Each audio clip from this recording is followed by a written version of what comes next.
Good morning, students.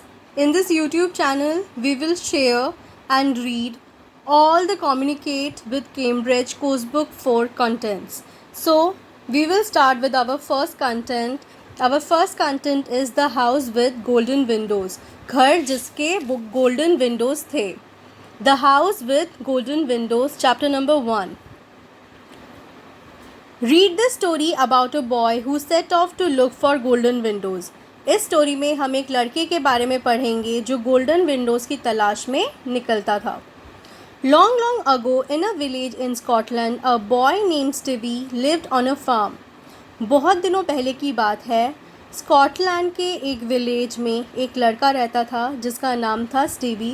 वो वहाँ farms में रहता था.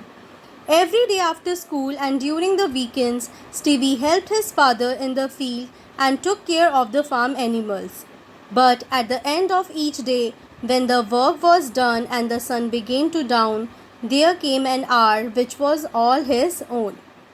और स्कूल के बाद और जब छुट्टियां होती थी, स्टीवी अपने पापा को फील्ड में हेल्प करता था और जो फार्म एनिमल्स थे उनका भी वो टेक केयर करता था, उनको भी देखभाल करता था.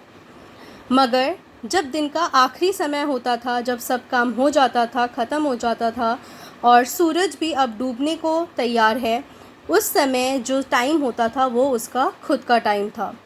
When this time came, Stevie would often stroll to the top of a hill near his house and look across at another hill a long way away. और इस समय स्टीवी क्या करता था, उसके घर के पास जो हील था उसके टॉप पे वो स्ट्रोल कर जाता था. स्ट्रोल मतलब धीरे धीरे आराम से चढ़ जाता था और उसके बाद वहाँ से एक दूसरे हील की तरफ देखता था. There on this part of hill stood a house with windows shining like a gold. और वहाँ पे उस हील से वो दूसरे हील पर एक घर को देखता था जिसकी जो विंडोज़ थे, खिड़कियाँ थी, वो सोने की तरह चमकती थी. As the sun went down, he would sit on the hill watching. और जैसे ही सूरज डूबता जाता था वो उस हील से बैठे बैठे देखता रहता था. दिस हाउस, इस घर को. जैसे आप देख रहे हैं वो यहाँ से क्या कर रहा है, हील के ऊपर से दूसरे घर के ये जो गोल्डन विंडो है इसको वो देख रहा है. The window shown so brightly that they made Stevie blink when he looked at them. और जब ही वो उस विंडो को देखता था वो इतना चमकता था कि वो सिर्फ उसी को देखता रहता था.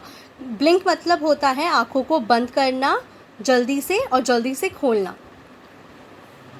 After a while, someone would close the shutters and he knew it was time to go home for supper. और कुछ देर बाद उस घर की खिड़कियों को जब कोई बंद कर देता था तब वो अपने घर चला जाता था फॉर सपर. सपर मतलब होता है डिनर के लिए.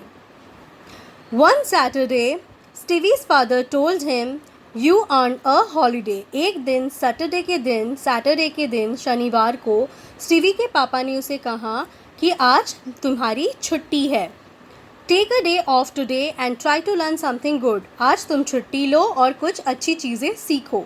स्टीवी वॉज डिलाइटेड मतलब होता है वेरी प्लीज्ड, वो बहुत खुश हो गया. He thanked his father and then started off for the house with the golden windows. और वो वहाँ से निकल पड़ा उस गोल्डन विंडो वाले घर की तलाश में. After ट्रजिंग for a long time. ट्रजिंग मतलब होता है walking slowly with a lot of effort. धीरे धीरे चढ़ाई करना बहुत ही संघर्ष के साथ. वो कोई बहुत देर तक संघर्ष करते हुए चलता रहा. Stevie came to a big hill. वो एक बहुत बड़े हील के पास आ ठहरा. At the top was the house he had been searching for. और उसी हील के ऊपर वो घर था जिसे वो ढूंढ रहा था. Stevie hurried to it. वो जल्दी जल्दी उधर की तरफ चल पड़ा. But to his disappointment it did not have golden windows. मगर वो बहुत ही डिसअपॉइंट हुआ, वो बहुत ही उदास हो गया क्योंकि उसके गोल्डन विंडोज़ नहीं थे. They were made of clear glass like any normal one. और उसके भी जो कांच थे, जो खिड़कियाँ थी, उसके जो ग्लासेस थे वो भी दूसरे खिड़कियों की तरह ही नॉर्मल कांच के बने हुए थे. They were not made of golden or gold. They were not golden windows. That's why he was disappointed. A woman came to the door. एक महिला दरवाजे के पास आई जो वहाँ रहती थी. To Stevie's surprise, it was Mrs. Campbell, a friend of his mother. और वो बहुत ही सरप्राइज हो गया, बहुत ही हैरान हो गया जब उस दरवाजे को किसने खोला? मिसेस कैम्पबेल, जो कौन थी? उसकी माँ की ही, उसकी मम्मी की ही फ्रेंड थी. Hello Stevie, she exclaimed. How nice to see you here. Did your mother send you for something? She asked Stevie very kindly. तब उन्होंने स्टीवी से पूछा कि बेटा तुम यहाँ पे आए हो, तुम कैसे हो, और क्या तुम्हें तुम्हारी मम्मी ने यहाँ पे भेजा है किसी चीज़ के लिए? स्टीवी से उसने बहुत ही काइंडली, बहुत ही अच्छे से पूछा. Hello Mrs Campbell, I came for something else. मैं यहाँ किसी और चीज़ के लिए आया था miss Campbell. At the end of every day, I see your golden windows from the top of a hill near our farm. मैं रोज़ जब सूरज डूबता है आपके घर के गोल्डन विंडोज़ को टॉप ऑफ द हिल से देखता हूँ, जो हमारे फार्म के पास है. अब मेरा जो फार्म है वहाँ के टॉप ऑफ द हिल से मैं बैठे बैठे आपके घर के गोल्डन विंडोज़ को देखता हूँ. स्टीवी एक्सप्लेन, स्टीवी ने उन्हें बताया. And now I have come here to see them. और आज मैं इसे देखने आया था. But I find that they are only glass. और मैंने आके यहाँ पे पाया कि ये ग्लास के बने हुए हैं. They are not made of gold. Mrs Campbell moved her head from side to side and laugh. Miss Campbell ने अपना सर धीरे धीरे घुमाया और हंसने लगी. We are poor farming people. हम तो बहुत ही गरीब किसान हैं. शी सेड, उन्होंने कहा. And I don't think there will ever be any gold on our windows. और मुझे नहीं लगता कि हमारे विंडोज़ में कभी भी गोल्ड था. Anyway, glass is better than gold to see through. वैसे भी गोल्ड से अच्छा ग्लास ही है, क्योंकि ग्लास के थ्रू ही हम एक तरफ से दूसरी तरफ देख सकते हैं. उन्होंने हंसते हुए स्टीवी से कहा.